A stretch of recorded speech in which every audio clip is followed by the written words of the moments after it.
Refresh. Kuna watu ambao tulikuwa kwenye kuongea wakasema kwamba nyinyi ni mnatokea Kahama.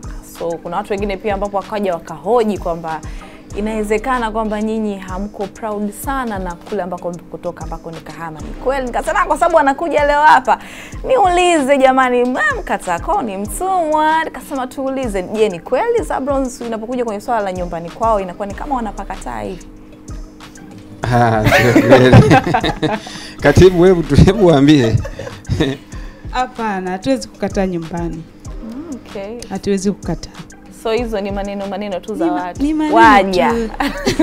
Ni maneno tu ya watu, lakini hatuwezi kupakataa nyumbani kwa sababu huko nyumbani ndo tulikotoka na watu wametujua huko. Tukiwa kule nyumbani. Okay. Japo sasa ndo tuko huko Dar es Salaam ni kikazi, lakini nyumbani hatuwezi kukataa. Sawa, vizuri. Na tunaelekea nyumbani pia. Tunarudi nyumbani. Kwa hiyo muda si mrefu tutawaambia kitu kikubwa kitafanyika kule nyumbani kwetu. Okay, sawa. Tunafahamu pia napo mmewapa nafasi pia napo wale ndugu zenu ambao ni watoto kidogo kwenye nao wanakuwa wanaimba. Sasa unajua kuna namna ambayo watu wengine wanaweza kutamani kujua kwamba okay, the reason behind, yani sababu nyingine ipi ya msingi kusema kwamba unajua nini, kwa sababu kuna mtu mwingine anaona kama sisi tayari inawezekana tumetoshea, au wengine labda pengine mpaka wakikua, lakini nyinyi mmeamua kwamba okay na wao tuwape nafasi. Sababu ni nini? Unamaanisha wale vijana wadogo? Wale vijana wadogo. Hiyo ilikuwa ni ndoto ya timu ya Zablons Singers, kwamba wakati sisi tukiwa tunaendelea, of course ni kama swala tu lilikuja automatic kwenye familia yetu.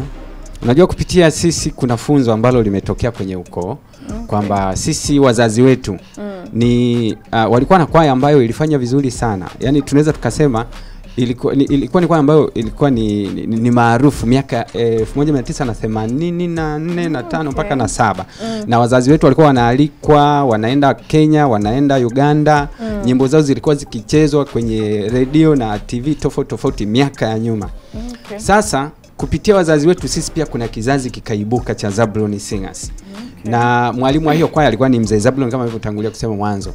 Sasa baada ya kuona hiyo situation ya kwamba sisi pia tunapokuwa kwenye ile familia tunaona wale watoto wadogo ni kama wanaweza kuimba. Kwa hiyo tukawa na ndoto ya kuanzisha Zablons Singers Junior.